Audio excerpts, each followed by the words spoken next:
Hey everybody, it's me, MBT. First and foremost, I want to deeply apologize for being completely wrong about the TCG player release. In my defense, it's the first thing I've ever been wrong about ever. Joining me today is someone who is similarly never wrong. I'm here with Swole. Absolutely. No, it's funny because as the professor, I do have to make sure that all of my research and my data is correct. I've never been incorrect before. You can fact check me on that. I think my Snopes is 100 for 100. So I would say that the two of us are probably the preeminent thought leaders in Elestrals. Definitely thoughts.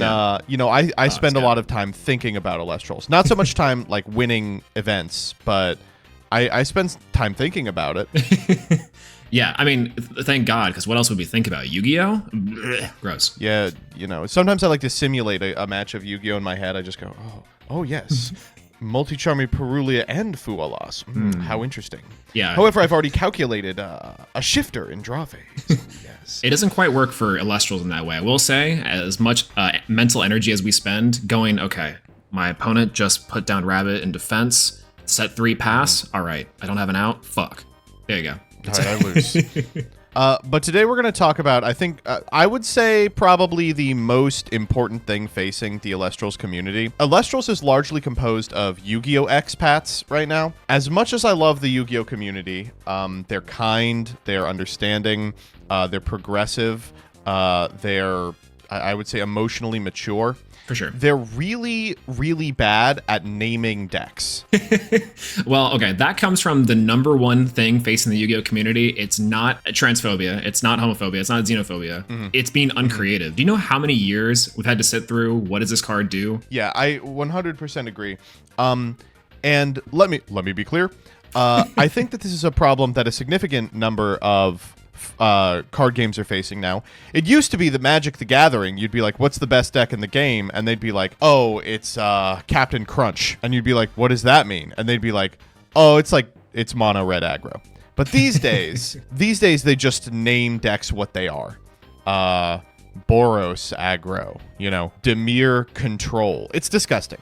So I think it's time for us to return to our card game roots and think of some good names for some of the top decks in Elestrals. The bar is pretty low here. Have you seen what they're calling these decks on the official breakdowns? Oh, I've seen a few of them, but let me see if I can maybe pull some up real quick to get an idea. But which ones do you have in mind that are especially egregious? Because I know there's one that was a hot button issue for the community. I mean, you remember, of course, Big Booty Control or whatever. Big Booty Crabs. I wish it was Big Booty Control. That'd be sick. There's no way. I loved that pie chart that was just naming all the decks BBC. It was like Big Booty Control, Big Bird Casting. No, shouts to you with Battlebox Cypher M coming in clutch. Battlebox Cypher Ball, hell yeah! I spent probably an hour on that. No, we've got a number of decks in Elestrals, and like Pokemon, like Yu-Gi-Oh, they kind of face the problem where like if you're playing Voltempest, the deck is called Voltempest. And I think we can do better. So we're going to hash it out today. We're going to think of some good names for some decks. And I guess we should probably start with the obvious choice, which is 5s. Now, that's the big one that the community seems to consistently struggle with, which, I mean, to throw an olive branch towards the official Elestrals naming convention, it's true. Like, you gotta have to fit, like, a fine balance between what the hell am I looking at and maybe, like, describing it to someone that doesn't know what it does. And so, yeah, BBB, Big Body Beatdown, is what they call it. However, very uninspiring. And also, like, not really super descriptive because a lot of the time, the way that deck plays is like you're sitting on like a defense position Mustation for like 4 turns while your opponent tries to draw the 1 of Earthquake. Like the deck, it's really just sort of a tempo strategy that has like way undercosted guys. And so Big Body Beatdown makes it sound like you're just like casting a huge asshole every turn, like you're that Frost deck, but you're just casting like an efficient guy every turn. Yeah. I mean, they could call it efficient body beatdown. That'd be cool, right? Yeah, I don't think that sucks. That one's not very good at all. That one's bad. No, all right. Well, good night, everyone. Leaving this video. So historically, this deck was called 5s because the theory of the deck was you just put a bunch of guys in it with a 5 in their attack or defense stat. because that was functionally unbeatable. But what are we calling it now that they've cut a bunch of the 5s? Oh God. Well, the obvious one is just to call it crabs, all caps, or you've got crabs, and that's the ha ha hee hee funny one, right? Those are pretty good. But it would work better if they weren't cutting the fucking crabs. They're still cutting the crabs. That's crazy. Well, okay. The obvious secondary choice that people kind of already have here is wet 5s. And that can work. I mean, obviously they would never put that on the pie chart, but wet 5s is the trend that we've been seeing. People just call it wet bodies. That's a good one. I like wet bodies for that. Wet bodies. A lot of the splash splash control would be a fun one. Eventually we'll get actual splash control. That's my vote currently for what we've been seeing. Now, for how people will address it in the future, if they're just playing big body, strong arms, Mr. Olympia is a fun one. Or Mr. Olympus, if it's thunder based. Mr. Olympia? Yo, that one's pretty good. Holy. It just like we got to start off strong. We have to give them gas because otherwise they're going to sit here and be like, I think big body beatdown's acceptable. Come on. Yeah, the thing that irritated me from that is like they were like, listen, I understand all of your the things that you are saying in terms of what it should be called, but those don't really describe the deck effectively to new players. And I'll be the first to say, fuck new players. They shouldn't get to learn anything for free. You should have to go to a Discord and ask, why is it called glistening oiled up bodybuilders? Why is that the name of the deck? Yeah, why is it called Lavalith Tops? You know, and then we have to send them the picture. Oh my goodness. All right. I think wet 5s, Mr. Olympus. I like both of those. I think one of those will probably end up being correct. The next deck I want to talk about is a deck that you've played a lot of, and I think have going the best name for it. This Thunder Nexus pile that plays like 3 Astrabbit, 3 Jolton, 2-3 Toxion, 3 Elichick, 2-3 Quackle, 3 Eddie, 2 Arcalith, 2 Zeus, Race, Olympus, and then the runes. What are we calling this deck? Okay, so the list that I won with, that's the effectively Thunder Nexus with a card I've named Unk, is initially it was named Save Me Unk Save Me, because my initial idea was, okay, I see something here. No one's playing Thunder. Thunder is crazy, and this has to save the format, right? So it was Save Me Unk Save Me. Now, this was a spin-off of a different name. The deck that I played in the previous tournament that I got 9th with, which I know that you also played, was a quote-unquote Monarch list, which, if you're familiar with Yu-Gi-Oh! At all, effectively, it's just tribute summoning for things like Mobius the Frost Monarch. I think at the time, maybe like if you're real down bad, the Stalos. But for Elestrals, you had the Liths, and so we would call that Monarch. You would go like a 1-drop that was hard to out, and then you could ascend or punish your opponent with the special or the normal cast of Lavalith, Uncle, etc. Now, that one, and I don't know how much we can put this one in, I named Moan and Arch. Moan and Arch. Moan and Arch, because it's just Monarch, but just separated. You just put the two side by side. But otherwise, that was the spinoff for this Thunder one. Is just Unk, Thunder Monarch was also pretty good, but Unkalith is easily the simplest and easy to go into. And then you just send them the GIF. There's an accompanying GIF for this deck. I think we're not going to do better than Unkalith. I think that we all know what it means. It means you're just going to randomly lose the game to this 2-drop that hits for 7 for some reason. Yeah. Although this deck plays Quackle now. Is there anything we can do with that? All right, next up we have... I guess this is a very hard deck for me to talk about because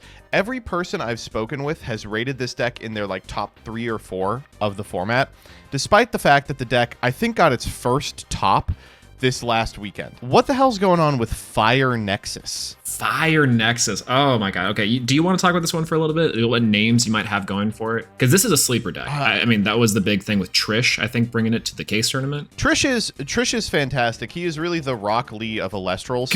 Like, probably one of the best mechanical players in the game. But played Solar for 4 months, just like wasted a semester on this awful deck. And is like, nah, man, it's time for me to finally pick up a real deck, Fire Nexus. And then did top 4 at this Kokomo event. So maybe that's enough, you know? So this deck, I think there's a lot of really easy jokes you can make about flaming. The centerpiece of the deck is Kind Leo, and it occasionally gets to steal games with Eruption, though doing so kind of sucks ass. How are we feeling about this? So my initial go-to is, well, we have a couple of them, right? So if you want to go extra spicy, obviously you can go Flaming Pussy, and that's like easy peasy, right? Right. Alternatively, if you want to go a little more soulful, a little more classic, Shaka Khan is a great one, Through the Fire. Ooh. I'm a big fan of Shaka Khan there. Now, I will say too that if you just want to like go, this is the most straightforward and the least creative, the one I think the community would attach themselves to is Fargo. Because this deck also consistently plays Argo. And you just play, so you go Fire Argo for Fargo or Fartgo if you're really funny. Because this shit is also gas. So I will say it irritates me knowing that's the one that's gonna stick. Right? Is calling it Fargo, yeah. Oh man. It's rough. I think that deck is so funny because while Josh and Trish will cope to no end that deck is amazing and it's got some stuff to it, naming it is so weird because the deck has so many good individual cards to name after. Remicole, I got R Cole or J Cole would be good, but again, ball up top. Yeah. And then like if you're playing the Kinleo version, obviously I think we just talked about. If you're going for Trifernal, like the Trifernal OTK stuff, like with fire, that one is a completely different name scheme. So depending on which fire deck you're even playing, this thing is just all over the place. On that note, let's talk a little bit about the Trifernal OTK. Okay. So this deck's kind of exactly what it says on the tin, right? It's are they still Helioding? Yeah, absolutely. Yeah, you play Helios is Chariot Ride. You play the Chains Prometheus. Wirtz turned me on to subscribe to Wirtz. A new tech of Bow Apollo. To where if your opponent has defense position Elestrals, you have the flex option to swing in for the interface for direct damage. That's like so bad. It's terrible. Holy. But you can use it as like a jank Nexus bank if you're really down bad. That you can like just misenchant it. It's terrible. I love it. I don't know what we would call Trifernal OTK. Unfortunately, I don't think anything's gonna beat Trifernal OTK. Like it is just doing Trifernal OTK. But to me, it's like the highest concentration of just garbage ass cards. Like I would call it something like I Lost to That, or like garbage OTK, or I mean something that really drives home that the individual card quality in that list I feel is just abysmal. Yeah, no, it's really funny because a couple names for it we could give it is obviously Got That Dog in Them. That's like a super easy one. They would never do it. Trifernal OTK, like it is what it is on the box, and so it can work. So like Bad Puppy, Flaming Puppy is easy one. Now my favorite option, and this one I would absolutely die. This is what I would name it personally if I was typing it out on the thing, and it would just be this hyperlink. So I'm gonna send it here in this chat. Yeah, there's no way to be like the deck's name is yeah. I mean, there you go. You just that's why you use the hyperlink, because then what happens is people will be like, "What the fuck are you doing?" And they go to this link if they're real, We got to talk about this stupid fucking Cypher M deck. So it's like, what if there was an Elestral that you had to play 18 bad cards in your deck to enable, and the payoff was a 19th bad card became mid, and yet people can't stop trying it. Like Cypher M, and then a bunch of artifacts, and then Argo. Yeah, this one is so funny because it feels like something's there with Cypher M, and so thus, like Moths to a Flame, we are just like consistently ramming our heads into the Golden Fleece. So we have the Yu-Gi-Oh problem where like this card searches a card. That must mean it and all its associated cards are playable. Yeah. Yeah, it's like you just literally hit related cards and you're like staring at it for years. I mean, I like the theory behind this list, right? And obviously Battle Box, Cypher M, or BBC is killer. I think that'd be just more BBC name schemes like that would be Artifact Turbo is a fun one. That's like one that's easy to grab onto. The community would love because you just go, yeah, I'm playing Artifact Turbo today, and then it's whatever variation of it. I was a big fan of calling it the Toolbox, which I think could work out pretty well. Trash is also a good one. I think just one word, just saying trash is very fun. Is trash like an acronym? Like, oh, it could be. Or just literally trash.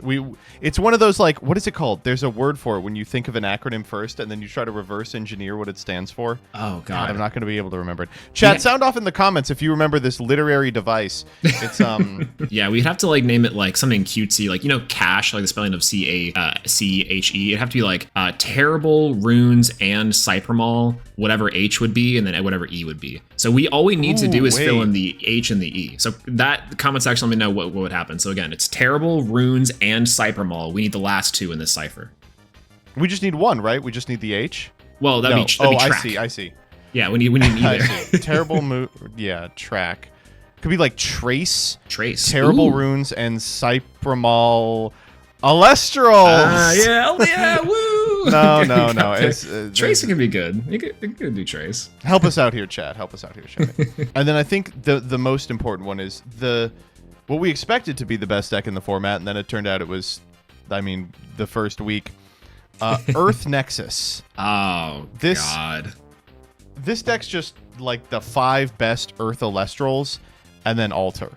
Like, not a lot of interesting stuff going on here, but I was always upset that this deck's name didn't reflect that Equilinx is annoying and that Mudlet is in the deck. So, is there something we could do with that? Oh, Equilinx is annoying and Mudlet's in the deck.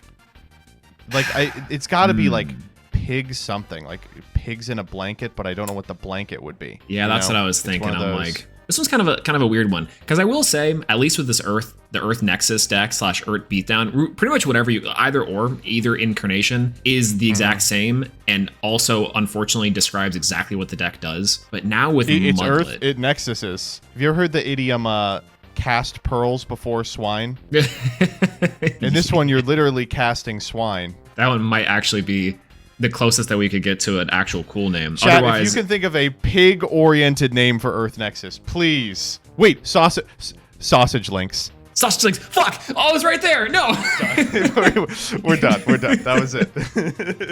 I can't believe it. God, we're so dumb. God. I feel like a moron. I'm like, oh my God, that was like frame 1. We could have figured it out. Spent all of our brain power on Cyphermal. So yeah, that was just trying to figure out a 4-letter acronym. Oh, sheesh. All right, I think we have saved Elestrals. All right, well, thank you for jumping on for this bullshit video. Absolutely. Thanks for having me on.